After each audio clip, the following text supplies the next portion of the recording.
Bien-aimé, shalom. Zamba pambola yo, osuli baku, yako yamba biso, iskoza. Et bongo yeba ete nzambe wana, aza nzambe malamu.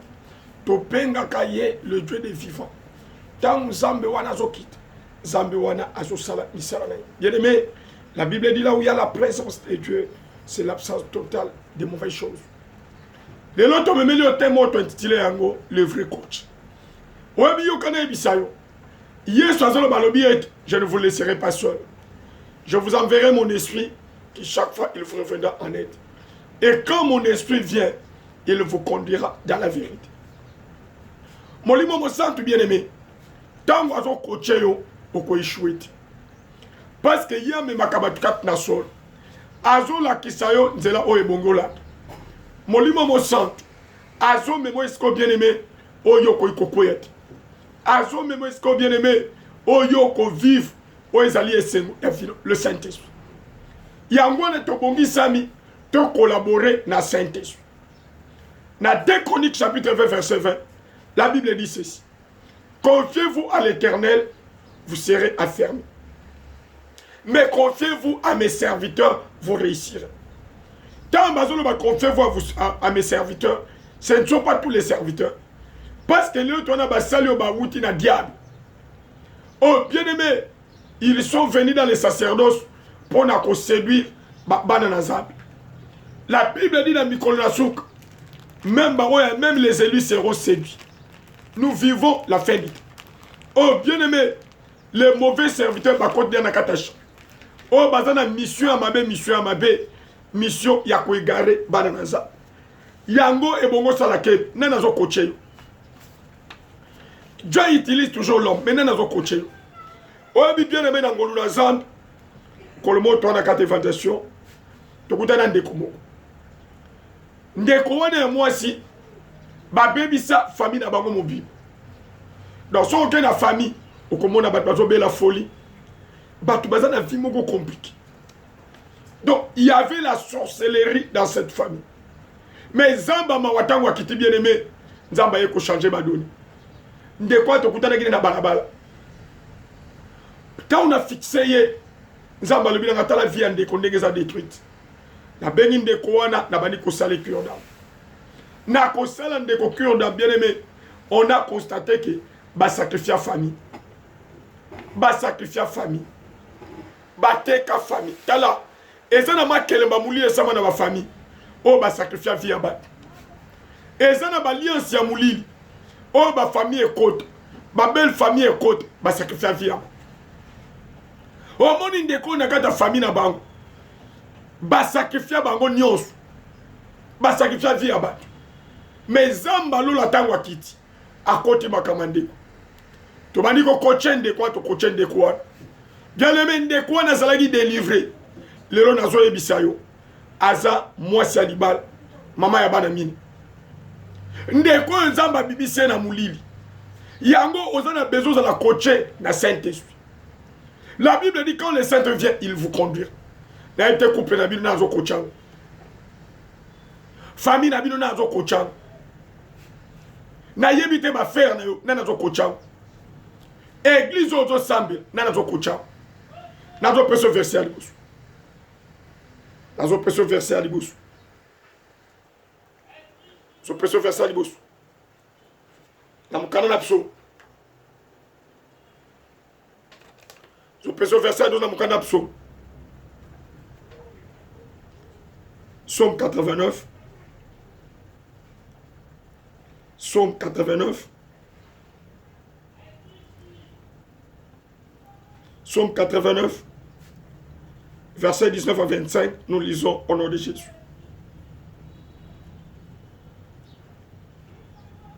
Psaume 89. Psaume 89, verset 25, verset 19 plutôt. Verset 19 à 25, nous lisons au nom de Jésus. On peut commencer même avec le verset 18. Car l'Éternel est notre bouclier, le Saint d'Israël est notre roi. Alors tu parlais dans une vision à ton bien-aimé et tu dis, je prêtais mon secours à un héros. j'ai élevé du milieu du peuple un jeune homme. J'ai trouvé David, mon serviteur. Je l'ai oint de mon huile sainte. Ma main le soutiendra et mon bras le fortifiera. L'ennemi ne le surprendra pas et le méchant ne l'opprimera point. J'écraserai devant lui ses adversaires et je frapperai ceux qui le haïssent. Ma fidélité et ma bonté seront avec lui et sa force s'élèvera par mon nom. Je mettrai sa main sur la mer et sa droite sur le fleuve. Alléluia. Dans un monde, bien-aimé, le psalmiste n'est pas dans le biais. Je chanterai toujours les bontés de l'Éternel. Ma bouche fera connaître à jamais ta fidélité. Bon ami, parce que Zambalol a son alliance là-bas. Zambalol a son coach là-bas. Alors je fais alliance avec mon élu. Voici ce que je dirai à David, mon serviteur. Zamba poni David. Zamba zali kotambusa David. Bien aimé, tant Zamba zo tambusa yo, banguna bakokwe. Tant Zamba zo tambusa foyer na bino. Milima famille, milima kutime kokwe. Tant Zamba zo tambusa ndako na yo. Même mabele wana somba na mabela makila. Bien aimé, okozala toujours molongi. Okozala molongi. Ah, tout le monde a cantique. Psalmiste a son commis sans âme. Alobi na kotombo la tout moment. Bobo tonayo. Parce que na koloba na bat yoza fidèle. Zambe tango a tambu samut. Bien aimé, à se contredisant. Alobi wuta bolenge kilo bon pakanabino. Nga izab na ko soutenir bino. Na ko tika binoti. Yaya, au sal alliance na batu. Au sal alliance d'église. Mais ça là l'alliance na Zambé na bomoy. Au quoi qu'on en église, moza égal. Oza égal. Oh bien aimé na ngolu na Zambé. Tu as pas de komogon de koana. As intercesseuse. Azali bien aimé na protocole, il y a pasteur. Mais de koana mel sarabania ou mi balé ma belle. Chaque minute bania ou bazo mêler ma belle. Ma question était celle-ci. Est-ce que Moutol Azala qui n'a. Est-ce que ça est réellement coaché dans le Saint-Esprit? Oh, bien aimé, la Bible dit si quelqu'un est en Christ, il devait une nouvelle créature. Les choses anciennes doivent passer. C'est-à-dire, mon tout cas, parce que dans la présence de Dieu, ma famille est kotakata. Mais mawa, parce qu'il y a une décolle, à ça l'alliance d'église naïe, à ça l'alliance d'un pasteur. Ma seule alliance dans Zambie. Les gens n'a pas de belé vont souffrir à cause de Makambo. À cause de Makambo. À cause de Makambo. À cause de Makambo. Yo kanenge za bazoloba. Alors tu parles dans une vision à ton bien-aimé et tu dis, j'ai prêté mon secours à un héros. J'ai élevé du milieu de peuple un jeune homme. On a sali alliance naï. C'est une alliance naï. Tu m'as dit dans verset 15 de la Bible. Errez le peuple qui connaît le son de la tempête. De la trompette plutôt. Errez le peuple qui connaît le son de la trompette. Il marche à la clarté de ta face, ô Éternel. Zamba sali alliance à David. Alors ma main le soutiendra et mon bras le fortifiera. Tant mon limo mosado tambusa yo. Zambe nazo kamba yo. Azo combattre bangouna na nzela na yo. Nazo bonde la bien-aimé. Yo ozonge pa na Nzambe. O sal alliance. Zamba combattre bangouna na yo. Ayo kisa bangouna na yo soni. Parce que Nzambe wana azana bomoy. Azana bomoy. Azana bomoy. Azana bomoy. Bato ba sal alliance sans Nzambe. Nzambe wana mimoni sabaka. Azo sala bangongo. Tokemba na 1 Samuel. Tokemba na 1 Samuel. 1 Samuel. Chapitre 16. Verset 6. Tu as dit cela à David. Lorsqu'ils entraient, il s'est dit en voyant Eliab, certainement l'homme de l'Éternel est ici, devant lui. Et l'Éternel dit à Samuel, ne prends point garde à son apparence, et à la hauteur de sa taille, car je l'ai rejeté. L'Éternel ne considère pas ce que l'homme considère. L'homme regarde à ce qui frappe les yeux, mais l'Éternel regarde au cœur. Isaïe appela Abinadab et le fit passer devant Samuel. Et Samuel dit, l'Éternel n'a pas non plus choisi celui-ci. Isaïe fit passer Cham et Samuel dit, l'Éternel n'a pas non plus choisi celui-ci. Isaïe fit passer ses 7 fils devant Samuel et Samuel dit à Isaïe, l'Éternel n'a choisi aucun. Puis Samuel dit à Isaïe, sont-ce-là tous tes fils? Et il répondit, il reste encore le plus jeune. Voilà. Mais il fait paître le brebis. Alors Samuel dit à Isaïe, envoie-les chercher, car nous ne nous placerons pas avant qu'il ne soit venu. Isaïe l'envoya chercher. Or, il était blond avec des beaux yeux et une belle figure. L'Éternel dit à Samuel, lève-toi, ouin-les, car c'est lui. Alléluia. Au mon Nzamba dit Samuel, alobi kini nanda kwa Isaïe parce que ngai na bois ici Saül. L'homme de Dieu, zonge pa inanzamba. Peut-être ça la guerre na choix. O tiga ki Nzamba bande kolobela yo. O koti na makanisi na yo. O landi débat, o landi Nzambi. Balobi était l'homme de Dieu a commis nanda kwa Isaïe. Mi souhaite ko frapper et pas ina moine. Ya Isaïe. Alobi voici l'un de l'Éternel. Mais Nzamba gangeli abende matoyi. Alobi ngai natalaka mote, natalaka parence. Peto vando zo landa ngai. Otambu sitang mula ina Nzambi. Mosali shwa na Nzambi. Lelo Nzamba ko salongo. Lelo Nzamba ko salongo lozonge pa inaye. Otambu se église na Nzambe bien-aimé. Mosali shwa mabi. Yo kaneke balobi. Yo kaneke balobi. Lorsqu'ils entraient, il s'est dit, envoya Eliab, Misou. Certainement, l'un de l'Éternel est ici devant lui.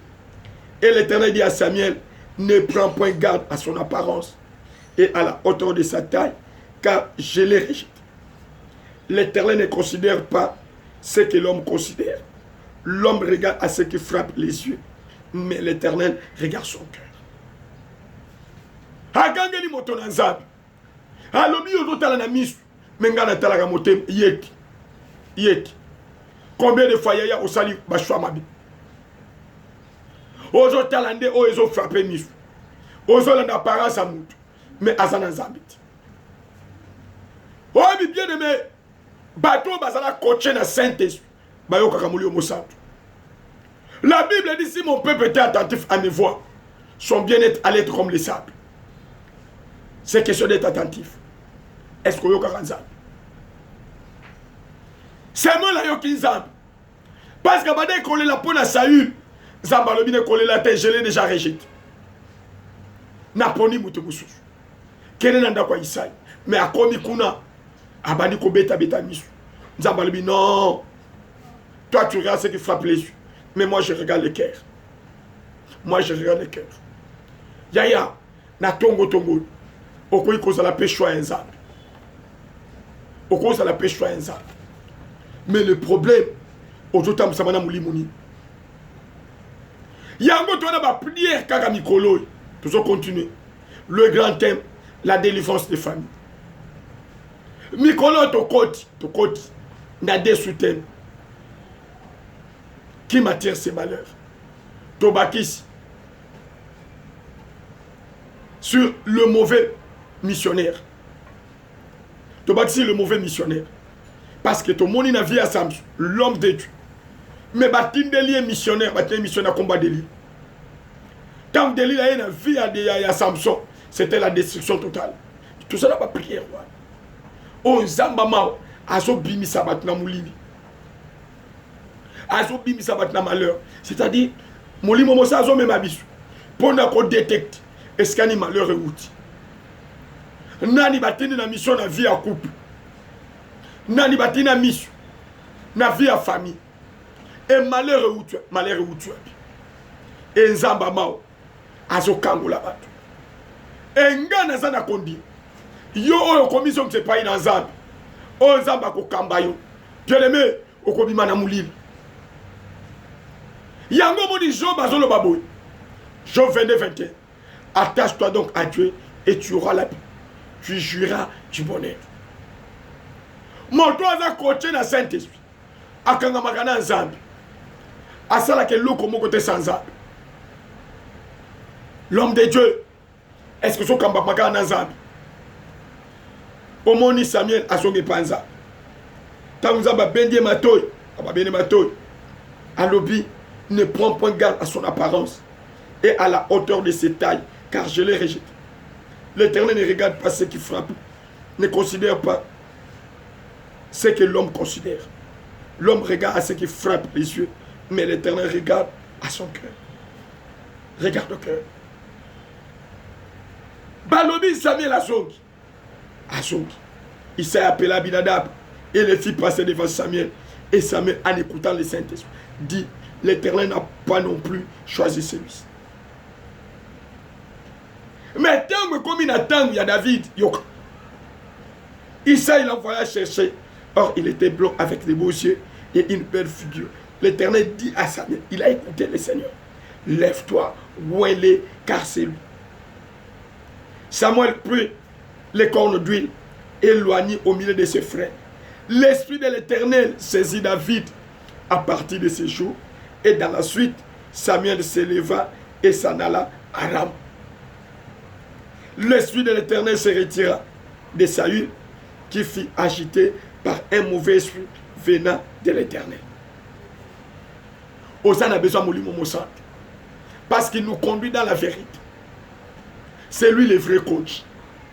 Nazo coaching. Et ça n'a pas été bien aimé. Bakoti mbongo na bang. Est-ce que mon sang a sepelé? Yango moni boka oke koti na vie. Et koti na musala. Et koti na famille. Yango moni boka oke koti na couple. Lelo nzamba mawakiti. Ko délivrer.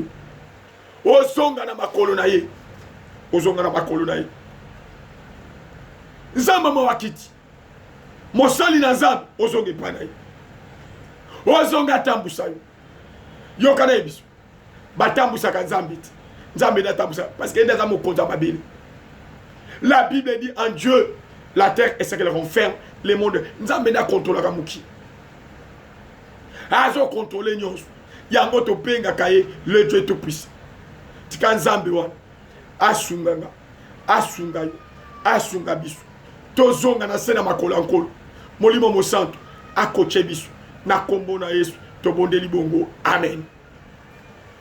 Bien-aimé, tous ça disposé à konsungo na prière.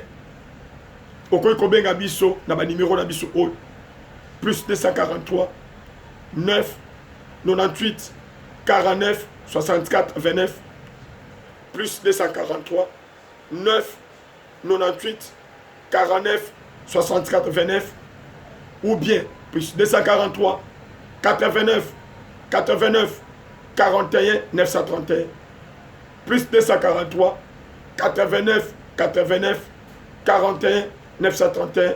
Tokosungo na ba prière. Tozana bato bazobenga biso par-ci par-là na 4 coins du monde. Et Nzambe wana oyo azotambwisa biso azali komimonisa. Nzambe wana azobimisa bato ebele na mulili. Tika Nzambe wana asunga yo. Ete yo vivre bikamwa na Nzambe. Molimo mosanto azwa contrôle la vie na yo. Atambwisa yo na kombo na Yesu. Tobondeli bongo. Amen.